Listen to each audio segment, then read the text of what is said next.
भारत के पश्चिमी सीमा से सटे राज्यों में आज फिर गूंजेगा युद्ध का सायरन। 4 राज्य और 2 केंद्र शासित प्रदेश में आज शाम को ऑपरेशन शील्ड के तहत होगी मॉक ड्रिल। जम्मू कश्मीर, पंजाब, हरियाणा, राजस्थान, गुजरात और चंडीगढ़ में शाम को 8 बजे से की जाएगी मॉक ड्रिल। सायरन बजते ही सभी लाइट्स बंद कर दी जाएंगी। युद्ध के दौरान बचाव की तैयारी परखा जाएगा। आगरा में ताजमहल पर हुई मॉक ड्रिल। खतरा भांप एक्टिव हुआ एंटी ड्रोन सिस्टम, ड्रोन को मार गिराया गया। प्रधानमंत्री मोदी आज लोकमाता अहिल्याबाई होलकर की 300वीं जयंती के मौके पर करेंगे भोपाल का दौरा। जम्बूरी मैदान में महिला सशक्तिकरण सम्मेलन में करेंगे शिरकत। भोपाल में पीएम के स्वागत, सुरक्षा और संचालन की पूरी जिम्मेदारी संभालेंगी महिलाएं। कार्यक्रम में करीब 2 लाख महिलाओं के शामिल होने का दावा।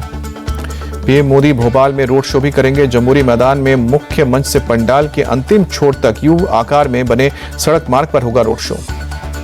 पीएम के भोपाल दौरे से पहले जम्बूरी मैदान पहुंचे सीएम मोहन यादव, प्रोग्राम की तैयारियों का जायजा लिया। कानपुर में शुभम द्विवेदी के परिवार से मिले प्रधानमंत्री, कहा कि सिंदूर की ताकत दिखाने के लिए पाकिस्तान को घर में घुसकर मारा। भारत का आक्रोश देख पाकिस्तानी सेना ने गिड़गिड़ाकर लगाई युद्ध विराम की गुहार। पीएम मोदी ने कहा कि दुनिया ने मेड इन इंडिया हथियारों की ताकत भी देखी। ब्राह्मोस मिसाइल ने दुश्मन की नींद हराम कर दी। बिहार से भी प्रधानमंत्री ने पाकिस्तान को लताड़ा, कहा कि ऑपरेशन सिंदूर हमारे तरकश का सिर्फ एक तीर है। आतंक का फन फिर उठा तो कुचल दिया जाएगा। गोवा में आईएनएस विक्रांत से रक्षा मंत्री राजनाथ सिंह की हुंकार, बोले कि पाकिस्तान ने अब गुस्ताखी की तो ओपनिंग नेवी से होगी। इस बार संभलने का मौका भी नहीं मिलेगा। आम आदमी पार्टी के सांसद राघव चड्ढा ने लंदन से पाकिस्तान को दी चेतावनी, कहा कि अब अगर आतंकवाद हुआ तो पाकिस्तान में घुसकर हमला करना अपवाद नहीं, नियम होगा। राघव चड्ढा ने कहा, आतंकवाद के मुद्दे पर 140 करोड़ भारतीय एक राय रखते हैं। खून और पानी एक साथ नहीं बह सकता। पाकिस्तान को मुंहतोड़ जवाब मिलेगा। इथियोपिया की राजधानी अदिस अबाबा में सुप्रिया सुले के नेतृत्व वाले डेलीगेशन ने पूर्व पीएम हैलेमारियम डेसलग्लेन से मुलाकात की। आतंकवाद, पाकिस्तान और ऑपरेशन सिंदूर पर भारत का पक्ष रखा। इथियोपिया के पूर्व पीएम हैलेमारियम ने आतंकवाद पर भारत के रुख का किया समर्थन, कहा कि आतंकवाद तब और भी खतरनाक हो जाता है जब वो राज्य प्रायोजित होता है। सुप्रिया सुले ने बताया कि आतंकवाद पर भारत की जीरो टॉलरेंस नीति को पूरी दुनिया में समर्थन मिल रहा है। भारत ने साफ कर दिया है कि भारत दुनिया में कहीं भी आतंकवाद को सहन नहीं करेगा। अनुराग ठाकुर ने कहा कि इथियोपिया में भी भारत की तरह आतंकवाद को झेला है और अब वो आतंकवाद के खिलाफ वैश्विक लड़ाई में भारत के साथ खड़ा है। डेनमार्क के कोपेनहेगन में भारतीय समुदाय के बीच पहुंचा भारतीय डेलीगेशन। रविशंकर प्रसाद ने कहा कि हम पाकिस्तान के लोगों से नफरत नहीं करते, वो अच्छे लोग हैं और पाकिस्तानी जनरल से तंग हैं। रविशंकर प्रसाद ने पीओके और बलूचिस्तान का जिक्र करते हुए कहा कि वो भारत में शामिल होने के लिए रो रहे हैं। जिन्ना ने बनाया पाकिस्तान है, लेकिन वो बन गई जनरल की दुकान। सेरा लियोन में श्रीकांत शिंदे के नेतृत्व वाले डेलीगेशन ने उपराष्ट्रपति मोहम्मद सोलिह से मुलाकात की। ऑपरेशन सिंदूर पर भारत के पक्ष की दी जानकारी। अमेरिकी राष्ट्रपति डोनाल्ड ट्रंप ने एक बार फिर से भारत और पाकिस्तान के बीच जंग रुकवाने का क्रेडिट लिया है। कहा कि हमने भारत और पाकिस्तान को लड़ने से रोका है। मेरा मानना है कि ये परमाणु आपदा में बदल सकता था।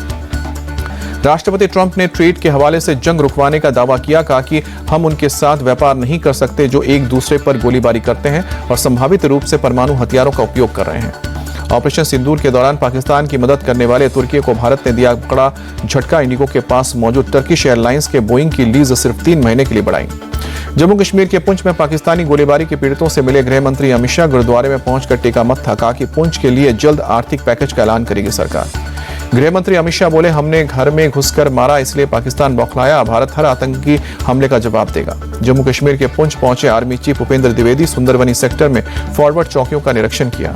देश के दुश्मनों को उसी भाषा में जवाब दिया जाता है जिसमें वो समझते हैं। कानपुर में गरजे सीएम योगी आदित्यनाथ। ऑपरेशन सिंदूर के वक्त गुजरात में 800 बीएसएफ महिला कर्मियों ने संभाला मोर्चा। आईजी अभिषेक पाठक बोले, असिस्टेंट कमांडेंट अमनदीप और नीति यादव ने किया नेतृत्व। बीएसएफ आईजी अभिषेक पाठक ने कहा, गुजरात में पाकिस्तान ने 500 से ज्यादा ड्रोन भेजे, लेकिन हमारी सेना के एयर डिफेंस सिस्टम ने सबको नष्ट कर दिया। यूरोपियन यूनियन के शांति और रक्षा विभाग के डिप्टी सेक्रेटरी से मिले सीडीएस अनिल चौहान। ऑपरेशन सिंदूर समेत द्विपक्षीय सहयोग पर बातचीत हुई। बिहार में चुनाव से पहले जातियों को साधने के लिए नीतीश कुमार का बड़ा दांव, सवर्णों के लिए उच्च जाति विकास आयोग का गठन। पटना एयरपोर्ट पर राजस्थान रॉयल्स के प्लेयर वैभव सूर्यवंशी से मिले पीएम मोदी। क्रिकेट में उज्जवल भविष्य की शुभकामनाएं दी। पीएम मोदी ने बिहार को दी विकास परियोजनाओं की सौगात। लालू यादव पर साधा निशाना, का सामाजिक न्याय का नारा देने वालों ने बिहार को लूटा। पीएम मोदी ने कहा, कानपुर में देश का एक बड़ा डिफेंस कॉरिडोर यूपी में बन रहा है। डिफेंस सेक्टर की बड़ी बड़ी कंपनियां यहां आ रही हैं।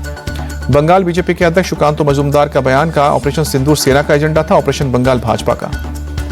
सुकांतो मजूमदार का बंगाल सरकार पर निशाना, कहा कि ममता बनर्जी ने कोलकाता को पीओके बना दिया, हमें इससे छुटकारा चाहिए।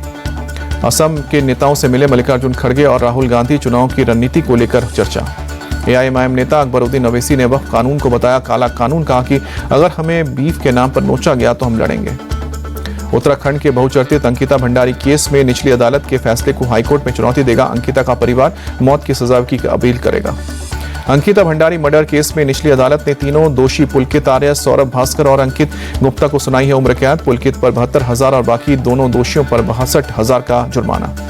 नीट पीजी परीक्षा को लेकर सुप्रीम कोर्ट का बड़ा आदेश, 15 जून को एक ही शिफ्ट में होगी परीक्षा।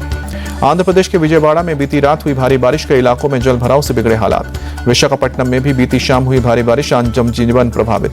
केरल के कुन्नूर में भारी बारिश की वजह से कई इलाकों में लोग घरों में फंसे, दमकल विभाग की टीम ने सुरक्षित जगह पहुंचाया।